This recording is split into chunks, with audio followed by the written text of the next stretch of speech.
Ya, assalamualaikum warahmatullahi wabarakatuh. Kita lanjutkan kuliah manajemen bank syariah ya. Hari ini kita akan membahas tentang good corporate governance atau tata kelola perusahaan yang baik gitu ya. Tata kelola ini maksudnya apa ya? Jadi bicara tentang seperangkat hubungan ya antara dewan komisaris yang ada di bank ya, dewan direksi, dewan pengawas syariah di sana, pemegang saham dan stakeholder dan seluruhnya. Manfaat good corporate governance atau tata kelola yang pertama mendorong keadilan, transparansi, dan akuntabilitas. Yang kedua membentuk struktur untuk mencapai tujuan yang diinginkan oleh bank. Target-target yang telah ditentukan oleh bank. Terus yang ketiga bicara tentang metode bagaimana memonitoring kinerja bank. Keempat, membantu kepatuhan terhadap hukum dan peraturan yang ada di Indonesia terutama berkaitan tentang perbankan. Memberikan awareness kepada semua ya, shareholder, pemegang saham, dan stakeholder semua kepentingan atas resiko organisasi. Yang dalam ini kita bicara tentang bank. Prinsip dasar dari good corporate governance pertama adalah transparansi, karena ini bank ini milik bersama, termasuk di dalamnya nasabah. Uangnya juga ingin aman. Oleh karena itu keterbukaan informasi dan proses dalam pengambilan keputusannya bisa juga dipantau oleh masyarakat. Yang kedua bicara tentang accountability, kejelasan fungsi dan tanggung jawab agar pengelolaan bank efektif. Responsibility, kepatuhan terhadap perundang-undangan dan prinsip pengelolaan keuangan yang sehat. Independensi, pengelolaan yang profesional tanpa pengaruh atau tekanan dari pihak manapun ya. Yang terakhir, fairness atau keadilan dan kesetaraan dalam memenuhi hak-hak stakeholder. Jadi semuanya harus adil gitu ya. Sesama karyawan, sesama nasabah, pimpinan dan sebagainya, ada aturan-aturan yang berlakunya, ada tata cara mainnya gitu ya. Contoh kasus good corporate di Indonesia ya. Jadi kalau misalnya kita nggak menggunakan tata kelola yang baik, ini sudah banyak sekali. Ini cuma hanya contoh ya. Bank BRI pernah ada pembobolan kantor kas Bank BRI senilai nggak main-main 60 juta US dollar gitu ya. Kalau $1 15.000 ya lumayan, cukup banyak ya. Yang melibatkan supervisor kantor kas Bank BRI dan banyak, ada Bank BI, ada Mandiri, BNI, Danamon, Panin, Citibank, Bank Mega. BI sekarang sudah tidak ada ya, karena sudah diakuisisi sama Maybank gitu ya. Jadi sekarang menjadi Maybank Indonesia. Oke, cakupan pelayanan dari GCG ini pertama, satu ada Dewan Komisaris dan Direksi. Yang kedua bicara tentang komite-komite yang ada. Fungsi kepatuhan, audit internal dan eksternal. Ada manajemen resiko yang mana sudah dipelajari, pihak terkait dan penyediaan dana besar. Ada rencana strategis bank, mau 5 tahun lagi mau gimana bank tersebut. Dan ada namanya transparansi. Struktur dan keanggotaan komite ya. Komite itu ada berapa sih ya gitu ya. Nah ini yang dijelaskan di sini ada 3, dan ini di bawah Dewan Komisaris. Ada komite audit gitu ya. Ada komite pemantauan resiko, karena bank ini kan bank yang punya banyak uang nasabah gitu ya dari masyarakat, perlu ada resiko-resiko, jadi harus ada pemantaunya komite. Komite remunerasi dan nominasi, jadi tentang pengajian dan siapa yang berhak untuk bisa mendapatkan jabatan atau tempat tertentu di perusahaan. Kalau di syariah ada tambahan namanya Dewan Pengawas Syariah yang memastikan semua bisnisnya sesuai prinsip syariah atau Syariah Supervisory Board. Nah, tata kelola operasional bank ya, ada governance structure, ada struktur di perusahaan, mulai dari dewan komisaris, ada komite audit, komite manajemen risiko, di sana ada direksi, direktur kepatuhan ya, ada satuan kerja gitu, satuan kerja banyak tuh, ada satuan kerja manajemen risiko, ada satuan kerja untuk internal audit ya, audit internal gitu, terus ada pedoman internal audit ya, terus ada external auditor dari KAV. Itu yang governance structure, itu tanggung jawabnya, fungsinya untuk laporan ke OJK, karena ini syarat untuk bisa beroperasi dalam menentukan kelengkapan dan kecukupan. Terus di prosesnya ada otoritas lain, ada internal bank, cakupan pemeriksaan OJK. Nah, ini ada pemeriksaan umum, risk fokus, ada fokus ke resiko, ada pemeriksaan khusus, ada pemeriksaan internal oleh Satuan Kerja Audit Internal ya, SKAI, pengawasan berjenjang, pengawasan oleh direktur, komite-komite, bahkan pemeriksaan oleh audit eksternal atau KAP, kantor akuntan publik. Governance outcome, jadi keluarannya apa? Ini dilaporkan ke Bank Indonesia atau OJK. Dalam bentuk apa? Laporan keuangan, laporan dewan komisaris, laporan direktur, laporan kepatuhan, laporan satuan kerja audit internal, laporan pengaduan pihak ketiga dan lain-lain. Itu dilaporkan ke Bank Indonesia dan OJK. Yang tidak dilaporkan ya tanggung jawab komisaris, direksi, komite ya, satuan kerja audit internal dan sebagainya, itu untuk internal perusahaan. Sama publik atau YLKI yang urusan tentang konsumen ya. Bisa juga laporan itu ke media cetak, kalau perusahaan go public harus dipublish ke media cetak. Dan semuanya ini ya ada diawasi oleh Dewan Pengawas Syariah, pengawasan dan uji petik oleh DPS atau sampling, uji petik itu sampling. Dan ada laporan Dewan Pengawas Syariah juga. Tambahannya kalau misalnya ini Bank Syariah. Proses penilaian dari GCG dimulai dari penilaian tugas dan tanggung jawab Dewan Komisaris ya. Nah, ini sudah ada semua nih. Poinnya sampai 11. Terakhir itu transparansi, kondisi keuangan dan non-keuangan, laporan melaksanakan good corporate governance dan pelaporan internal. Kita bicara tentang komisaris. Komisaris itu tugasnya apa gitu ya. Komisaris harus bisa melihat dan memastikan bahwa pelaksanaan good corporate governance ini sudah dijalankan dengan baik oleh direksi dan perangkatnya. Itu memastikan itu. Dewan Komisaris tugasnya ya dan tanggung jawabnya memberitahukan kepada BI apabila ada pelanggaran-pelanggaran perundang-undangan di bidang keuangan dan perbankan. Dan ini juga penting karena ini bisa membahayakan kelangsungan usaha bank kalau bisa tidak patuh terhadap aturan-aturan.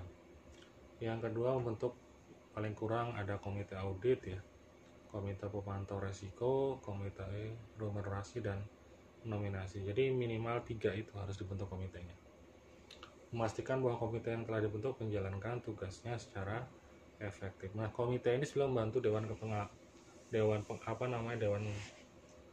komisaris ya, agar bisa mengawasi direksi gitu ya. Komite ini di bawahnya komisaris untuk mengawasi direksi dan perangkatnya agar sesuai dengan aturan. Memiliki pedoman dan tata tertib kerja yang paling kurang ada etika kerja, waktu kerja, pengaturan rapat dan sebagainya untuk internal komisaris. Menyediakan waktu yang cukup untuk melaksanakan tugas dan tanggung jawab secara optimal. Nah, ini Dewan Komisaris dilarang ya.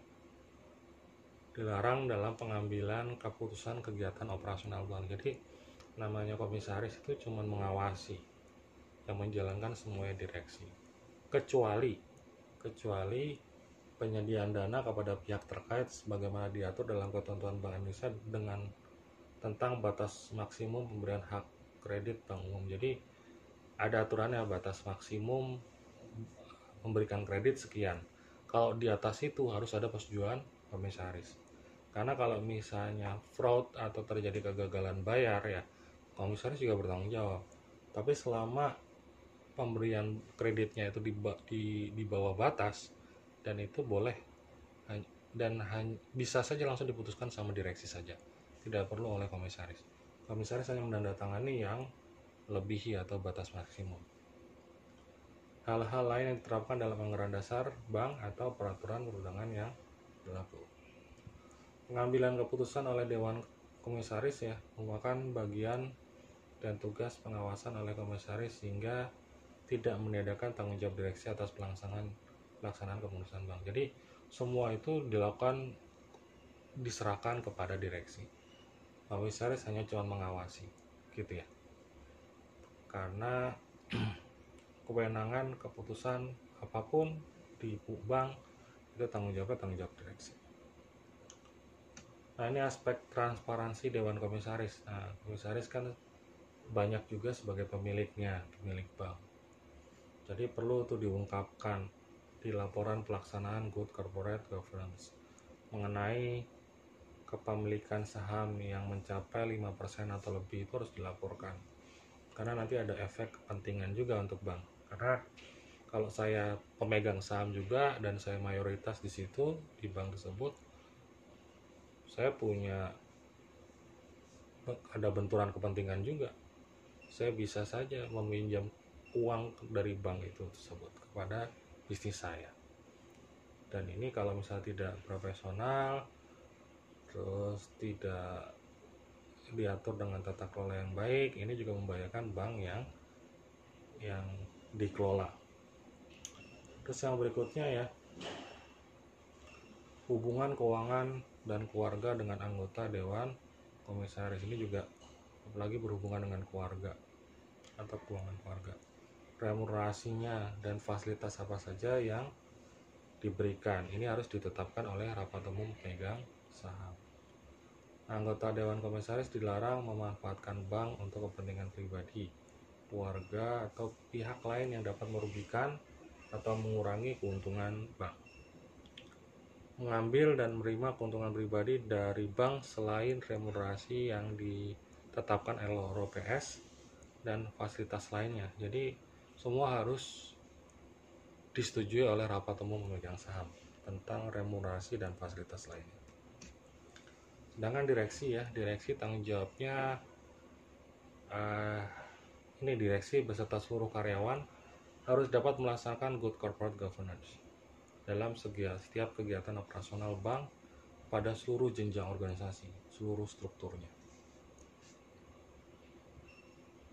Mengelola bank sesuai dengan kewenangan dan tanggung jawabnya sebagai diatur di anggaran dasar dan peraturan perundang-undangan yang berlaku. Yang kedua, melaksanakan prinsip-prinsip good corporate governance atau tata kelola perusahaan yang baik di semua tingkatan. Menindaklanjuti temuan audit ya dari komite audit ya, atau dari rekomendasi satuan kerja audit internal bank. Juga bukan hanya yang internal, audit eksternal dari KP juga kantor akuntan publik. Dan hasil pengawasan dari Bank Indonesia maupun OJK. Fungsi kepatuhan ya, jadi harus mematuhi kepatuhan perundang-undangan. Jadi perlu ditunjuk ada direktur kepatuhan, jadi harus ada yang ngurusi sendiri. Membentuk satuan kerja kepatuhan, dan ini dia harus independen ya satuan kerjanya. Fungsi audit internal itu menerapkan fungsi audit intern secara efektif, membentuk satuan kerja audit internal. Fungsi audit eksternal ya melaksanakan fungsi audit eksternal, jadi meng-hire kantor akuntan publik untuk mengecek hasil laporan keuangan sudah benar atau tidak, ada masalah atau tidak gitu ya. Terus ada penerapan manajemen resiko. Menerapkan manajemen resiko itu wajib ya, dan ini ketentuan dari Bank Indonesia. Penyediaan dana kepada pihak terkait dan penyediaan dana besar. Ini bank wajib menerapkan prinsip ya kehati-hatian dalam penyediaan dana, menerapkan diversifikasi portofolio penyediaan dana yang diberikan. Karena dananya tetap mayoritas punya masyarakat, punya stakeholder, punya nasabah. Kemarin kita belajar tentang CAR ya, capital adequacy ratio ya. Modal sendiri bank ya antara sekitar 8 sampai 15%. Kalau bank BCA 18%. Tetapi kurang lebih ya tidak sampai 20%. Rata-rata segitu. Berarti 80% lainnya adalah milik nasabah, milik masyarakat. Jadi kalau misalnya terjadi fraud, terjadi masalah, uangnya nggak balik, gagal bayar, itu resikonya tinggi. Makanya prinsip prudent atau hati-hati itulah suatu hal yang wajib bagi perusahaan atau bank. Nah, bank juga harus membuat namanya rencana korporasi atau corporate plan selama 5 tahun ke depan. Rencana-rencana strategis apa?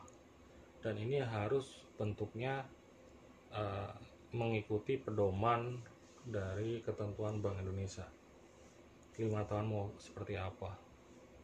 Ada namanya business plan atau rencana bisnis atau rencana kegiatan anggaran perusahaan RKP. Ini juga harus sesuai dengan pedoman yang ditentukan oleh Bank Indonesia. Kalau ini rencana bisnis, itu rencana dalam waktu 1 tahun. Mengapa bank perlu membuat laporan pelaksanaan GCG ya?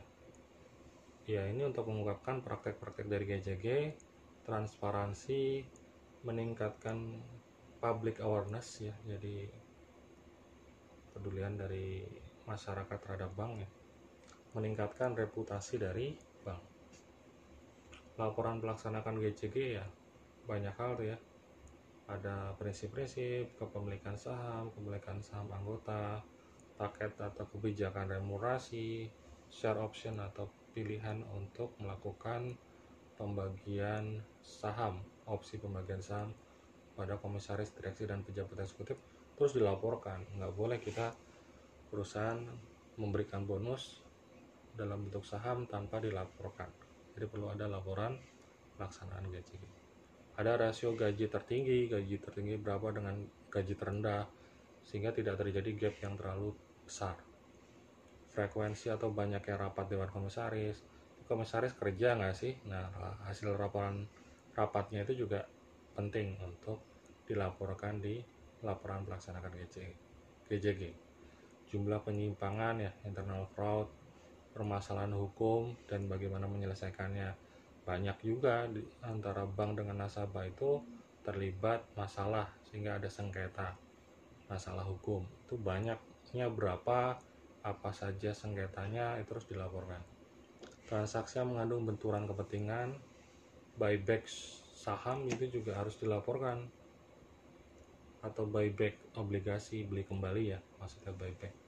Pemberian dana untuk kegiatan sosial gitu, itu juga dilaporkan untuk apa saja CSR-nya.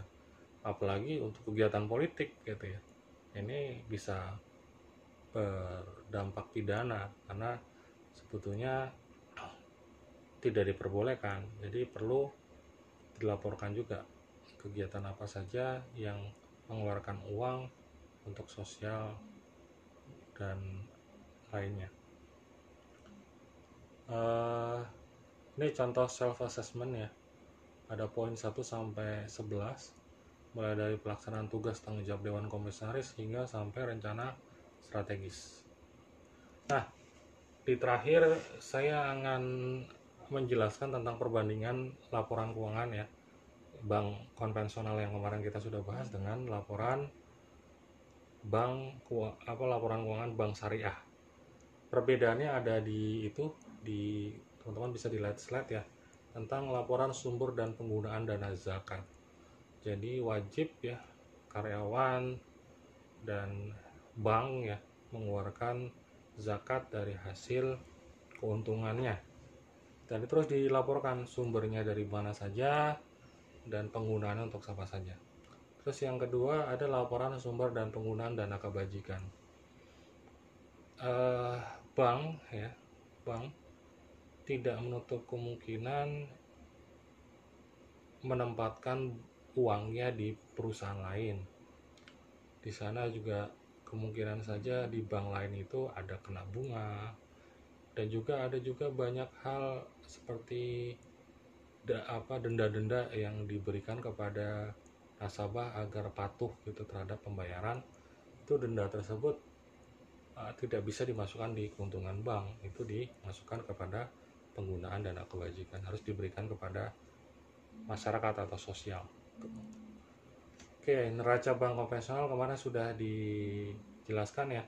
Di kiri ada aktiva, di kanan ada pasiva. Aktivanya berupa kas yang di kiri, giro sampai aktiva lainnya.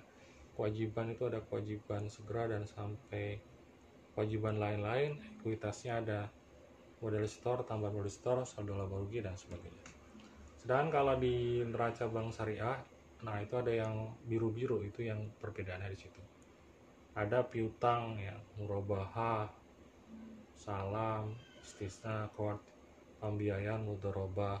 Karena mudharabah itu sesuatu hal yang beda ya dari bank konvensional, karena kita kerjasama di sini sistemnya bagi hasil.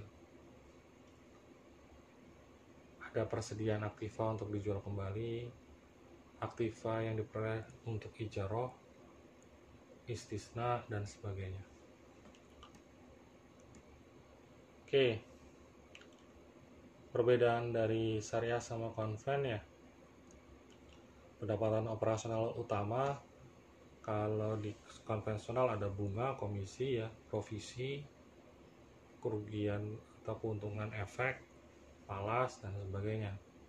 Dan kalau di syariah ada pendapatan dari jual beli atau murabahah ya, salam, ijaroh, pendapatan dari sewa, pendapatan dari bagi hasil yaitu mudharabah musyarakah, ada pendapatan operasional lainnya. Bebannya ada beban operasional lainnya, pendapatan non operasional, beban non operasi, zakat. Pendapatan dari denda dan pendapatan dari penempatan dari di bank konvensional ya dalam bentuk bunga itu harus dimasukkan di laporan sumbernya dari mana dan penggunaan dana kebajikannya untuk apa saja. Oke, terima kasih. Hari ini kita belajar tentang good corporate governance, tata kelola perusahaan yang baik. Saya kira ini penting untuk semua perusahaan, tidak hanya sebagai bank ya, tidak hanya untuk bank, karena tata kelola yang baik itu menjamin perusahaan bisa langgeng sesuai aturan juga, sesuai undang-undang yang berlaku, sehingga kedepannya perusahaan atau bank bisa mendapatkan kinerja yang lebih baik. Sekian, assalamualaikum warahmatullahi wabarakatuh.